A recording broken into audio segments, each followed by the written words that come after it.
So let's see. Giselle, will you read our problem for us, please? The firing of a Revolutionary War cannon is used to open the local 4th of July festivities.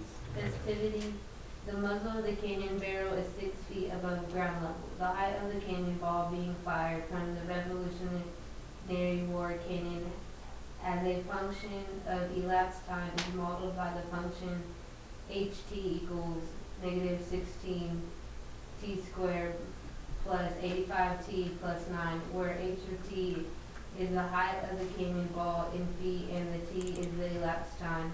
Since firing in seconds, determine at approximately what elapsed time the cannonball will be at a height of 118 feet. Okay, very good. So, important information. They're giving me a function. H of t is equal to all of this. They're telling me h of t is the height. T is time in seconds. And then they say at approximately what time does the cannonball hit the ground. So, or not the ground, sorry, a height of 118 feet. So if they're saying approximately, what does that tell me already about my answer? It's not going to be a whole number. Okay, it's not going to be something like exact, right?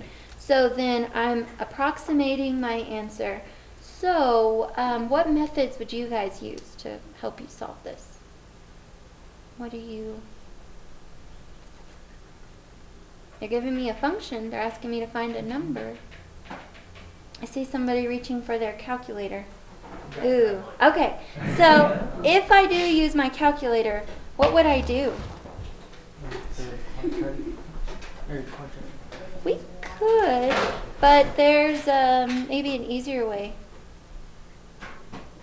We could use a quadratic formula, or I could use the table on the calculator, and then I would look for 118, but on which side, X or Y? This is 118 feet. Is feet the T or the H of T?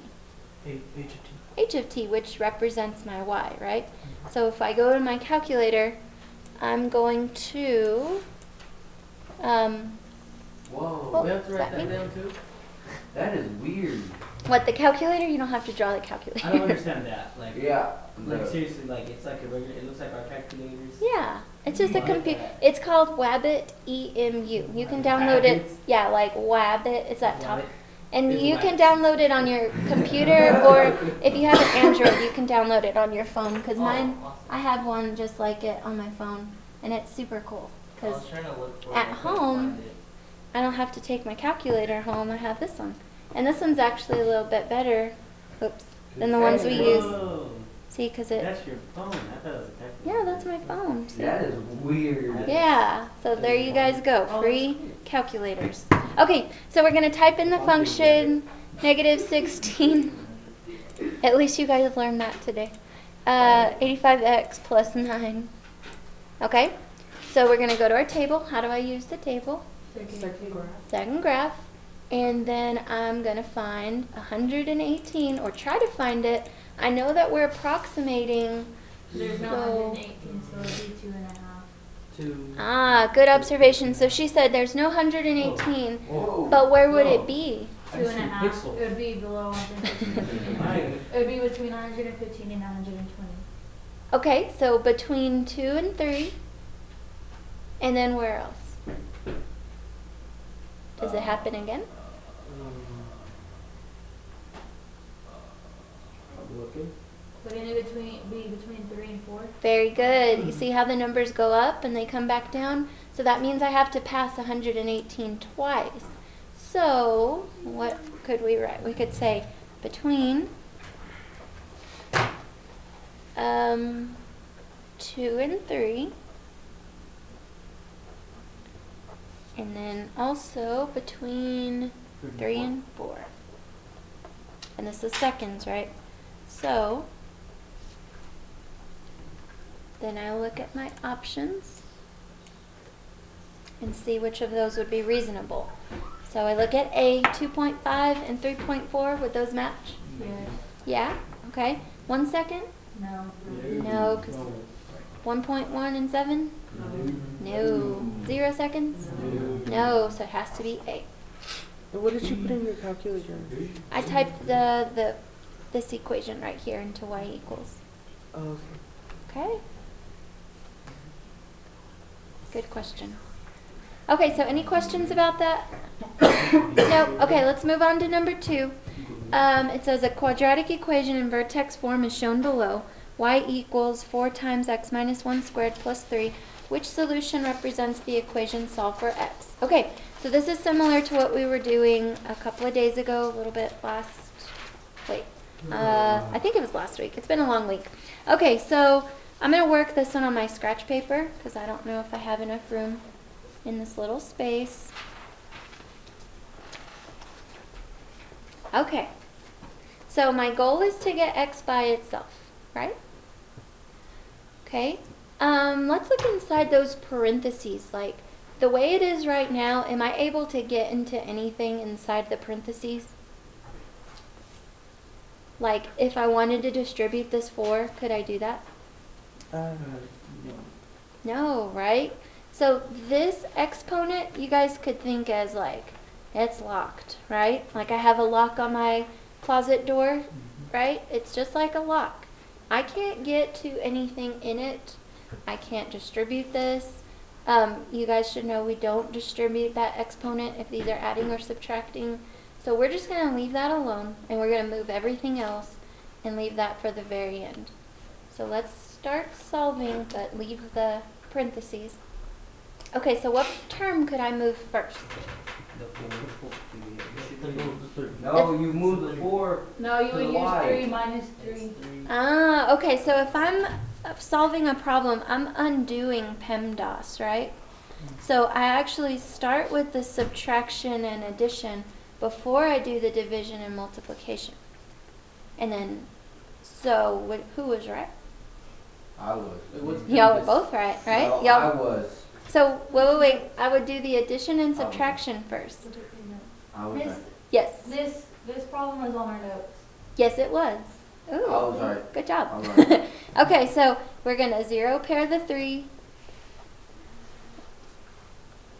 All right. So Oh. then I'm left with 4 times x minus 1 squared, y minus 3. That's why I'm passing, and you're not.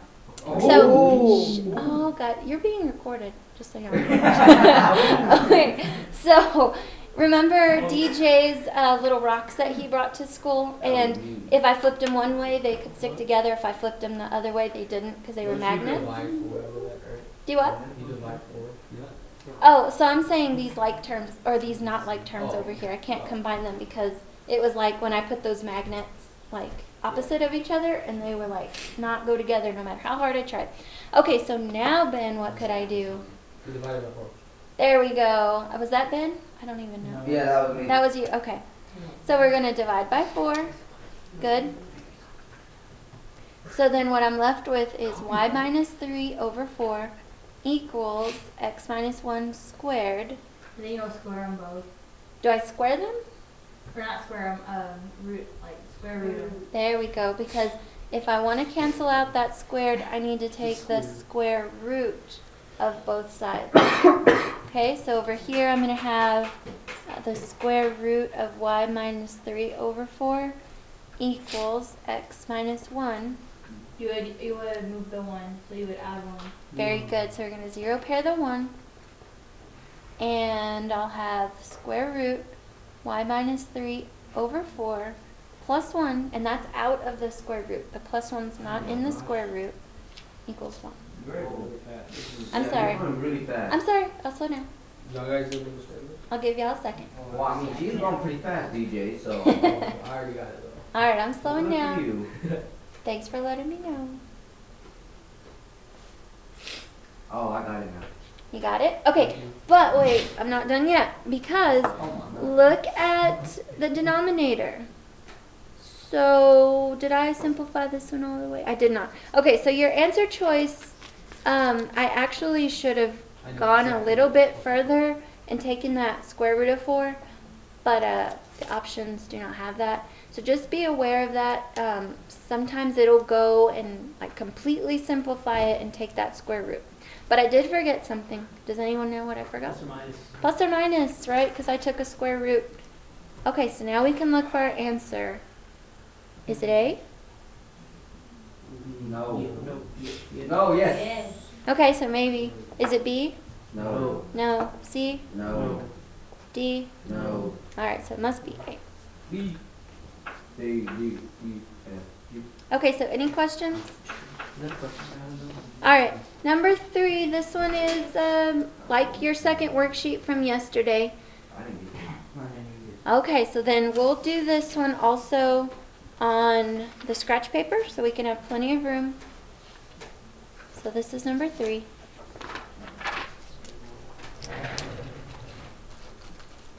Okay, so our problem is D equals P over 4 pi r squared. So this problem is just a problem.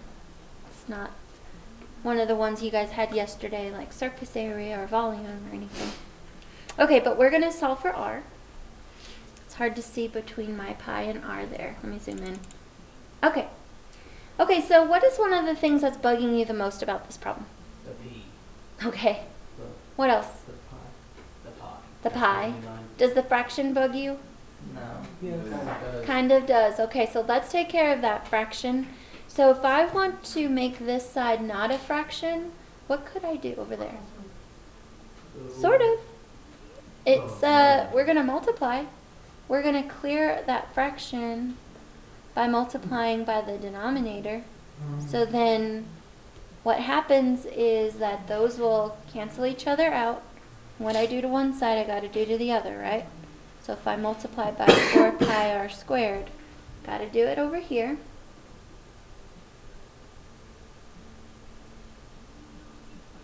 Wait. Okay, so y'all look confused. Tell me what's confusing you. So So you why just. gotta write it again? Oh, because I'm multiplying. Like I moved it from over here to over here. It's kind of like say I had x equals You a have to write half. that? No, you don't have to write this part. Okay. But if I want to get rid of that fraction, I'd multiply by the reciprocal, right? It's kind of the same thing, but I don't want to get rid of this p. I don't want to be left with nothing. So it's the same concept as when we were like multiplying the reciprocal. Do you remember doing that?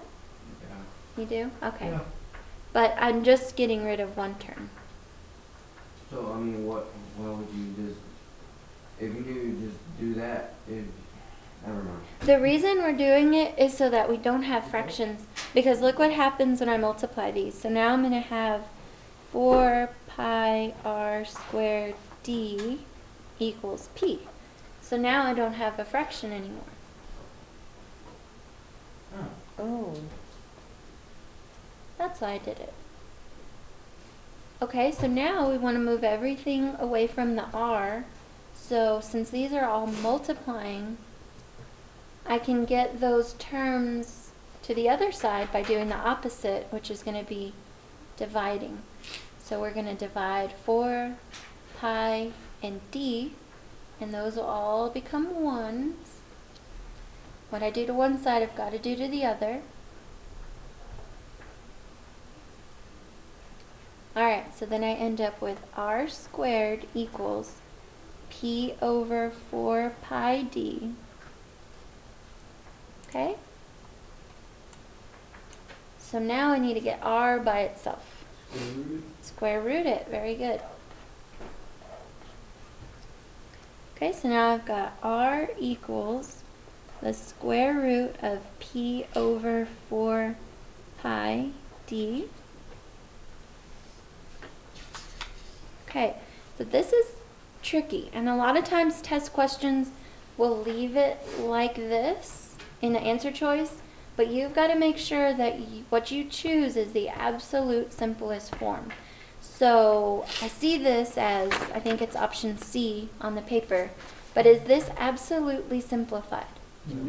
No, why not? Because you still have that point. I still have that 4, right? So we'll break it down so you guys can see what I'm going to do. So we could break it down like this, right? And every term could have the square root, since they're all under the square root. Okay? But that only helps me with the 4 because 4 is a perfect square. So instead of 4, now what is that going to be? 2. Right? And it's in the denominator. So there won't be another number up there. So what could I use to hold the spot? 0. Not 0. 1. Okay? And then everything else that's in the square root will just stay.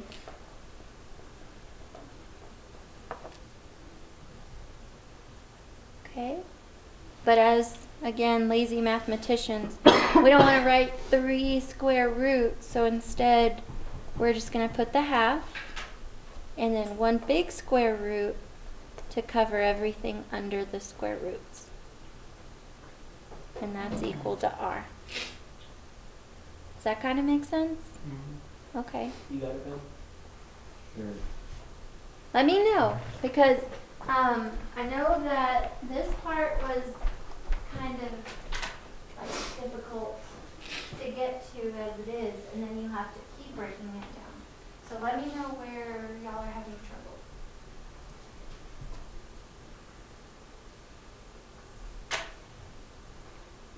No? Okay, so just look for those perfect squares. If there's still a perfect square in there, you know that you can still take something else out. Okay?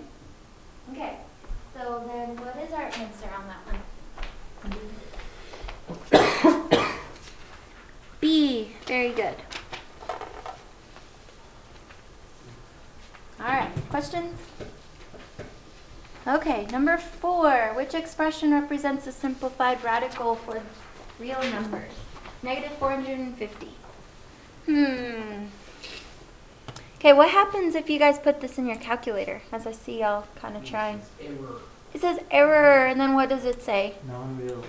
Non-real answer. So when it tells me that, so the square root of negative 450, it's saying that we're not able to do that. Well, at least in Algebra 1, we're just going to keep it that way. We're just going to say no simplification for real numbers.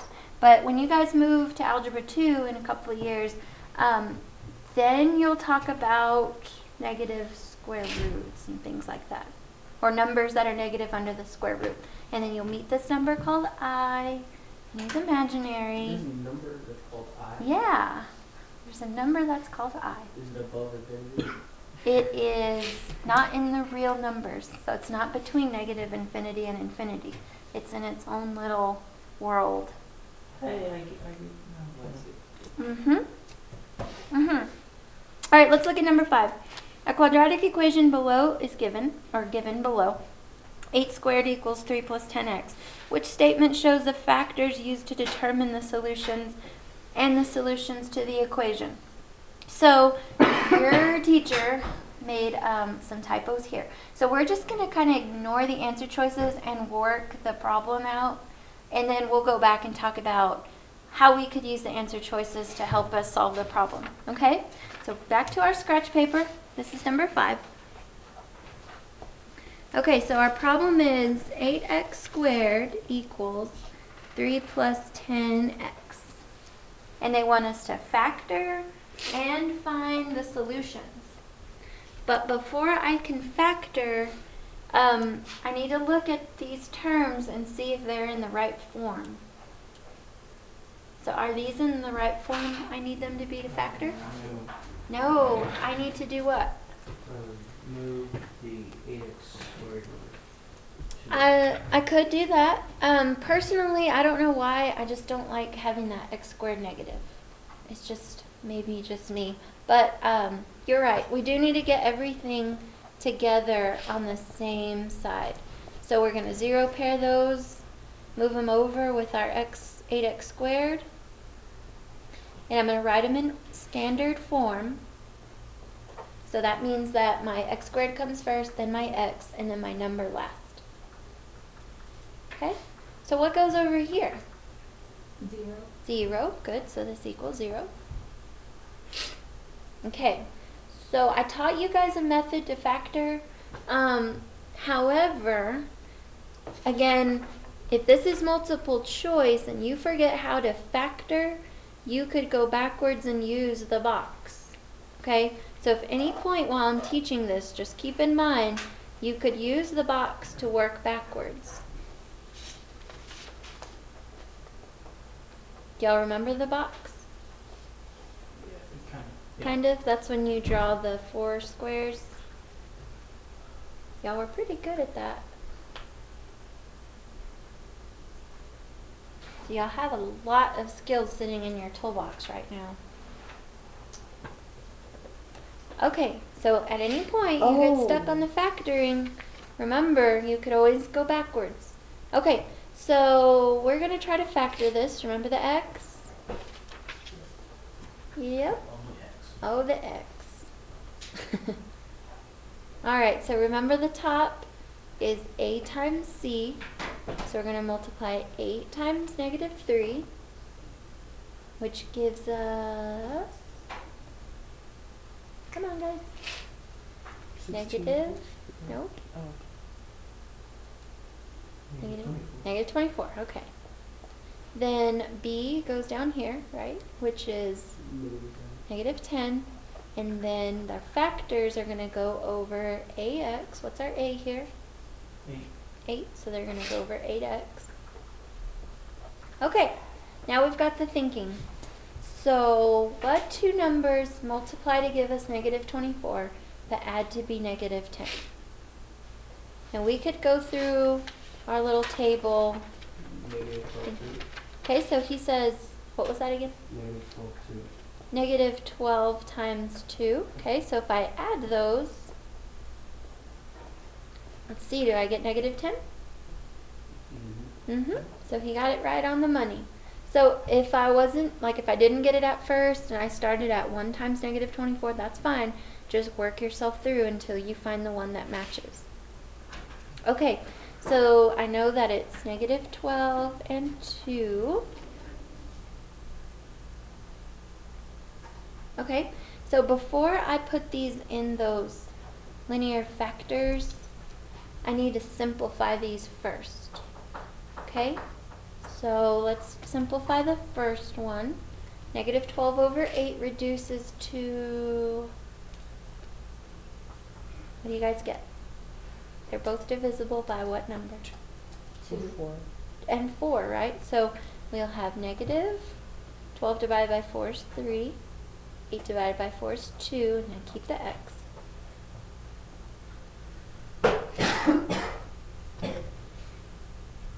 Okay, so what's the first binomial? 2x minus 3. Very good. So we read them down up. Now the second one, can we also simplify this one? Yes. Yes. 1 4. 1 over 4x. Good. So then this one would be 4x plus 1. Okay, so then if you notice on that question, it also wants you to find the solutions.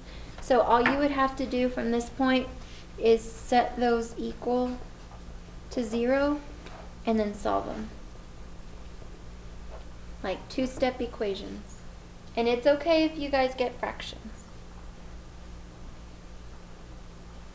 Okay, and then that question, I'm assuming that you guys would be able to solve these from there. Is that right? Do I need to remind you? So we would add the 3 to both sides. 2x equals 3. And then we divide by 2. So this one would be x equals 3/2. And then you would do the same to the other one.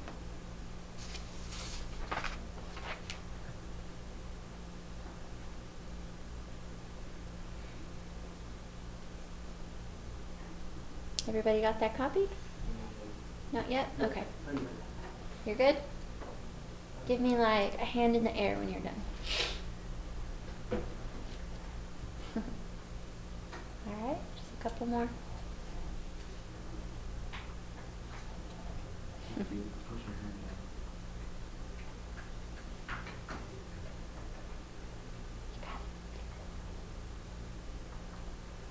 Okay, I think he's got it. Okay, so now let's move to number 6. I want to make sure we can get through the whole review.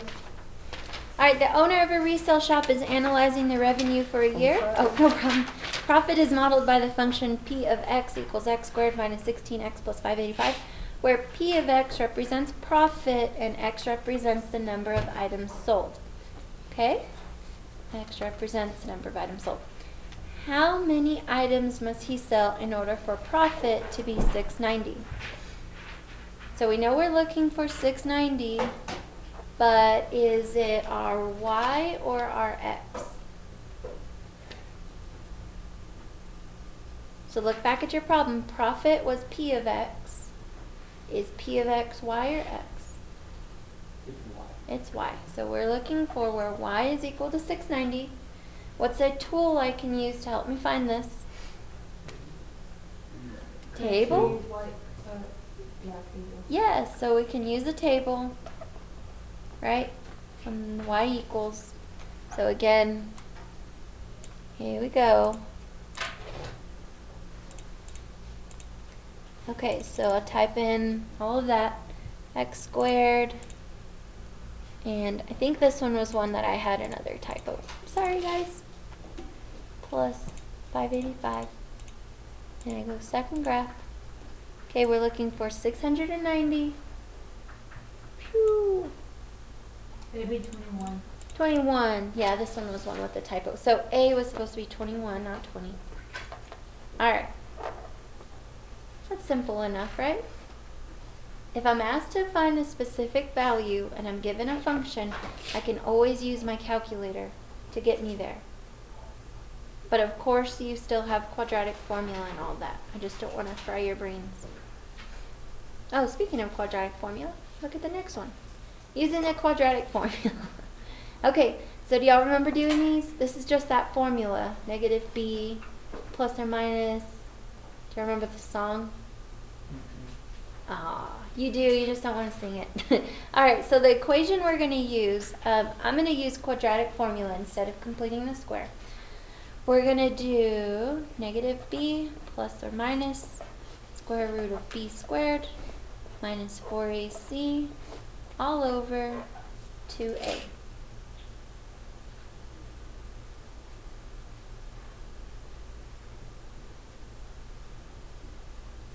Okay, so again, you would need to make sure you get these terms all on one side. So if I do that, we're going to end up subtracting the 9x. What is that? Subtracting the 19. Will you get that, please? So we're going to have x squared minus 9x minus 19. Okay? Got it? Oh, is he going? Oh, okay. Alright. And get your stuff, office. There you go. Okay, so we're gonna get our A, B, and C. So what is A? 1. 1. What's B? 2. Negative 9. Good. What's C? Negative 20. 19. Negative 19. Pucker. Alright, and then you would just plug in, and solve. And I'm gonna leave that one like that because That means go to sleep. we were good. That does not mean go to sleep. That's what I We're being did. recorded right now. That's what I did. You're such a liar. You did not. I You would were zone out. second period. Zoning out is okay. That's normal. I would zone Falling out. asleep, that's different. I would zone out the entire class period. Oh. Hey, Ben, the video will be on there, so if you need to go back and watch it. Okay. Alright, number 8. The height of an object is represented by the function h of t equals 6400 minus 16t squared, where 6400 represents the initial height in inches from which the object is dropped, and t represents the elapsed time in seconds. How many seconds will it take for the object to hit the ground? Okay, so it says 6400 is the initial height in inches. So something is at 64. We are dropping it, but like in real life, if I drop something, is it just going to shoot straight down? Because I've got to give it some kind of force, right? So it's actually going to come up a little bit and then drop back down. So if I translate this to a coordinate plane, I'm looking for this point, which is really my x-intercept, right? And we know x-intercepts happen when the y value is 0. Okay, so how could I find where that y value is 0? To the table. Yeah, that dang table is so handy today. So 6400 minus 16x squared, second graph, and I'm looking for where y is 0, right? So we could make note of this. We use the table, find y is 0, and I found it. Where is it at? 20. 20. Easy enough.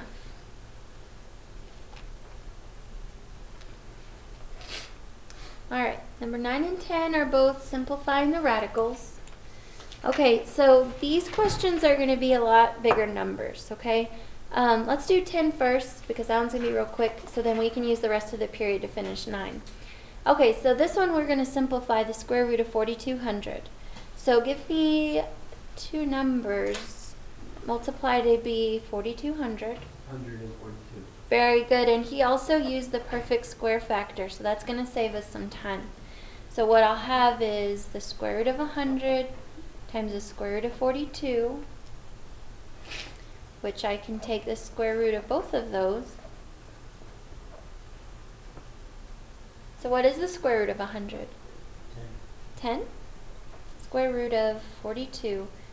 And 42 doesn't break down into any other perfect squares, so that's as far as it'll go. So what's my answer? C. Okay, and if you needed to check if it does go into any other perfect factors or perfect square factors, you could always keep extending your tree. All right, now number 9. Okay, so here you guys remember if I have a fraction under the radical, we can make that into two separate problems, like so. Okay? So we'll do the numerator first, the square root of 1372. So remember your gold sheet where you had all the perfect squares. Okay? So see if there are any perfect squares that go evenly into that number. What number? Into 1372. 36. Okay, 36. Let's see if it'll go any higher. Wait, does 36 go now? So here's what I could do. I could do 1372, and I'm just going to pick a number. Let's see. I'm going to pick something kind of high, because it's a big number. Maybe I'll try 256. Nope, too big. Okay, maybe I'll go lower. 196.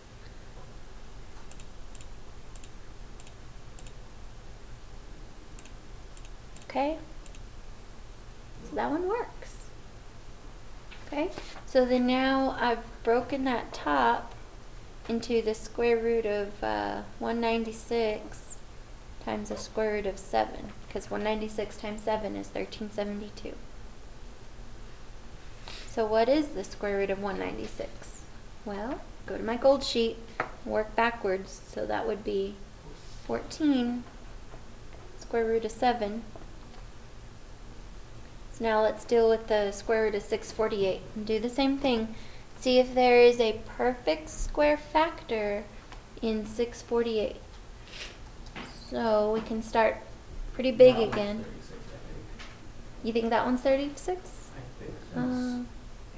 So let's try it out. It's just slower for me to type on this calculator, obviously. Okay, it does 18.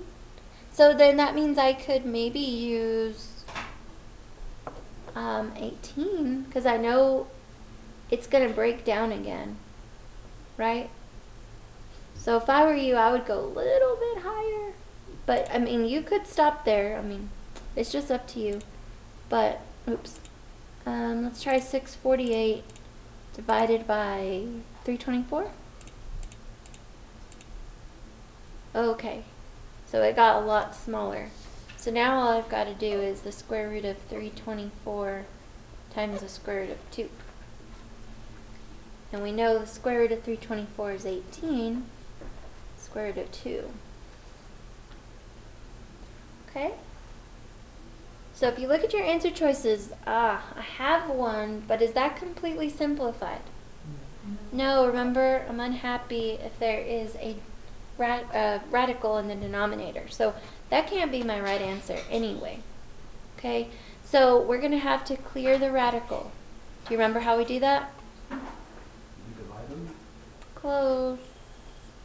Multiply by 2. the square root of 2, because that's what we're trying to get rid of, right? So then I would have 14. Since these are both under the square root, we can multiply them together under the square root. So 7 times 2 is 14. And then down here, the square root of 2 times the square root of 2 is just 2. So I have 18 times 2. So we would get 14 square root of 14 over 18 times 2 is 36. Oh, you get that? And then we could just simplify this, and we would get D.